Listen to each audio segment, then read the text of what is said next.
नमस्कार किसान भाइयों, हमारे YouTube चैनल में आपका बहुत बहुत स्वागत है। आज की वीडियो में हम चर्चा करने वाले हैं कपास की खेती के बारे में और भी बहुत सारी डिटेल्स जानकारी इस वीडियो के अंत तक हम आपको देंगे। तो इस कपास की खेती को हमने दो पार्ट में बनाया है। पार्ट 1 इस वीडियो के साथ है और पार्ट 2 आपको आने वाले वीडियो में देखने को मिलेगा।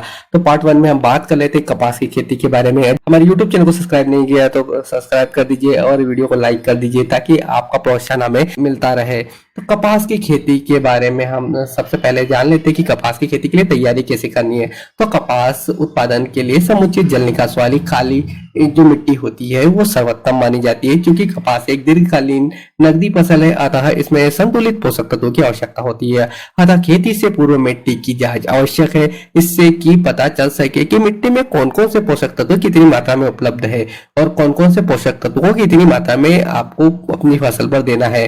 तो कपास जो फसल होती है 150 से 180 दिन में पककर तैयार हो जाती है और कपास की खेती आप अप्रैल मई में उगा सकते हैं। इसके लिए आपको अप्रैल माह में 2 बार गहरी जुताई मिट्टी पलट वाले हल से करना चाहिए। वो इसके बाद 1 से 2 जुताई साधारण हल या कल्टीवेटर से करना चाहिए। इसके बाद रोटावेटर, बखर व पाटा चलाकर जमीन को भुरभुरा व समतल बनाना चाहिए।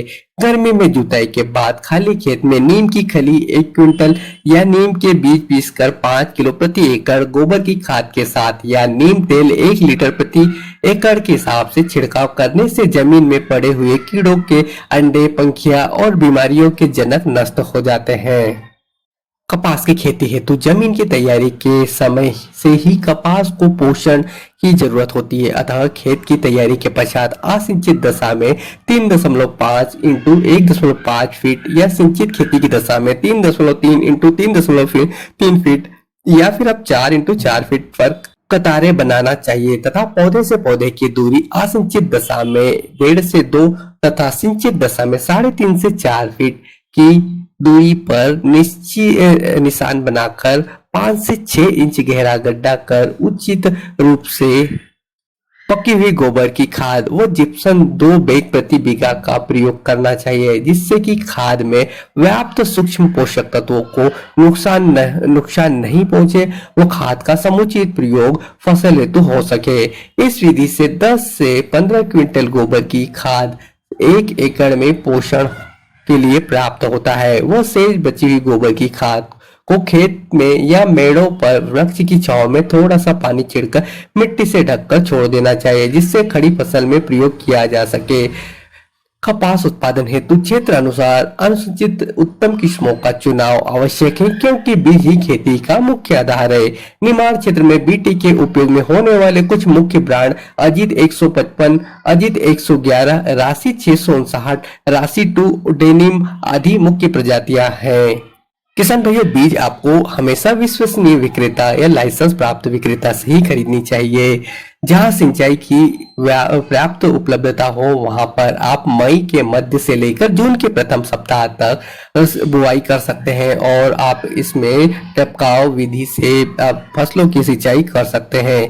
वर्षा आधारित खेती हेतु मानसून सक्रिय होने के पश्चात मध्य जून से लेकर जुलाई के प्रथम सप्ताह तक आप उचित दूरी लगाकर फसलों की बुआई कर सकते हैं। कपास उत्पादन हेतु 400 ग्राम बीज प्रति बीघा की दर से बुआई करें एवं एक स्थान पर एक ही बीज की बुआई करना चाहिए। साथ ही पौधे को क्षति को रोकने के लिए बुआई के समय ही प्रति एकड़ 100 से 150 पौधे प्लास्टिक की थैली में आपको रोपित कर देना चाहिए और जिन स्थानों पर पौधे खाली हो या जिन स्थानों पर बीज प्राप्त रूप से नहीं होंगे हो उस समय इन पौधों का उपयोग करके आप गेप फिलिंग का काम कर सकते हैं। किसान भाई, ध्यान देने वाली बात यह है कि खाली स्थानों के लिए बीज के पैकेट के साथ जो साधारण नॉन बीटी कपास आता है उसका इस्तेमाल बिल्कुल भी नहीं करना है, बल्कि बीटी कॉटन ही जो आपने फसल उगाई है उन्हीं का कपास के बीजों का आपको इस्तेमाल करना है, ताकि मुख्य फसल पर रस चूसक कीड़ों का आक्रमण कम हो एवं मुख्य फसल सुरक्षित रहे। इसी तरह गेंदा फसल को ट्रैप फसल के रूप में उगाना चाहिए ताकि मुख्य फसल पर रस चूसक कीड़ों का आक्रमण कम हो एवं मुख्य फसल सुरक्षित रहे। खाली स्थान भरने के लिए या गैप फिलिंग करने के लिए उसी किस्म के बीजों का उपयोग करना चाहिए जो आपने पहले बुआई की थी। अब बात कर लेते हैं कपास की क्रांतिक अवस्था के बारे में। तो वानस्पतिक वृद्धि अवस्था जो कि पहली अवस्था होती है 30 दिन में ये अवस्था हो जाती है। इसके बाद आती है कलियां या पूड़ी बनने की अवस्था जो 40 से 60 दिन की होती है। फूल बनने की अवस्था की बात करें तो 60 से 100 दिन में फूल आते हैं और डेंडू बनने की अवस्था 60 से 120 दिन में होते हैं और डेंडू से जो कपास निकलने की अवस्था होती है 80 से 130 दिन की होती है। किसान भाइयों, कपास की फसल में निंदाई करने के लिए 15 से 20 दिन का समय उपयुक्त रहता है। इस दौरान खुरपी की सहायता से निंदाई कर सकते हैं, इससे कि खरपतवार निकलने से पहले उन्हें नष्ट किया जा सके ताकि जो जमीन में पोषक तत्व है वो पौधे को प्राप्त रूप से मिल सके। किसान भाइयों, कपास की फसल में गुड़ाई का कार्य भी आप 15 से 20 दिन या 25 दिन के अंदर अंदर कर सकते हैं। इसके लिए आप बखर, करपा, डोला की सहायता से कतारों के बीच में बखर चलाकर खरपतवारों को नष्ट कर सकते हैं, जिससे कि जो जमीन की पपड़ी है वो टूट जाती है और पानी कम वाष्पोत्सर्जित होता है।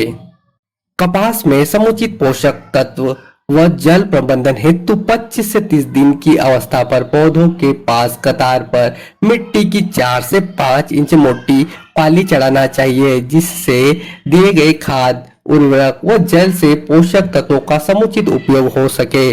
किसान भाइयों, एक समस्या बहुत ज्यादा होती है और ये समस्या मुख्य रूप से कपास में अति वृद्धि या वानस्पतिक वृद्धि के ज्यादा होने से होती है। ये इसलिए होता है क्योंकि ये भूमि बहुत ज्यादा उपजाऊ होगी या तो फिर आपने यूरिया वाले जो उर्वरक है उनका काफी मात्रा में इस्तेमाल कर दिया गया होगा। इसकी वजह से पौधे अति वृद्धि कर लेते हैं। इसे वानस्पतिक वृद्धि भी कहते हैं, जो कि 15 से 18 शाखाएं एवं पौधे की हाइट 5 फीट से अधिक होने पर इस अवस्था में हम पौधे के ऊपरी भाग को तोड़ देते हैं, जिससे कि कपास की अतिवृद्धि का जो नियंत्रण है वो हो जाता है और इस अवस्था में जो पोषक तत्व है जो सीधे पौधे की बढ़वार को प्रभावित कर रहे थे वो सारे पोषक तत्व ब्रांचों में और फूल बनने में लगेंगे।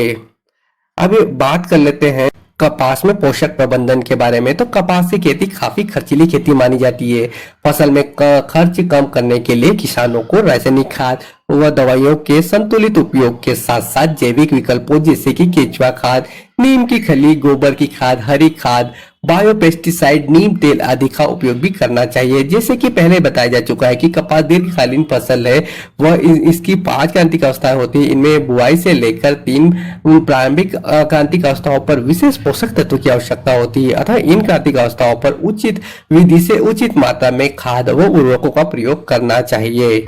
किसान भाइयों, अगर आपकी सिंचित फसल है कपास की तो आप उसमें 40 kilogram nitrogen, 20 kilogram phosphorus, 20 kilogram potash और 5 किलोग्राम सल्फर प्रति एकड़ के हिसाब से आपको देना है। अगर आपकी खेती वर्षा आधारित है या बारानी खेती आप करते हैं कपास की तो इस कंडीशन में आपको 32 किलोग्राम नाइट्रोजन, 16 किलोग्राम फास्फोरस और 16 किलोग्राम पोटास और 4 किलोग्राम सल्फर प्रति एकड़ के हिसाब से आपको देना है। पोटास व फास्फोरस की आधी मात्रा और नाइट्रोजन की 1/3 मात्रा का प्रयोग आधार अर्थात बुआई के पूर्व या बुआई के समय करना चाहिए तथा शेष नाइट्रोजन की मात्रा व फास्फोरस और पोटास की मात्रा को 2 बार पौधों की जड़ों के पास देना चाहिए।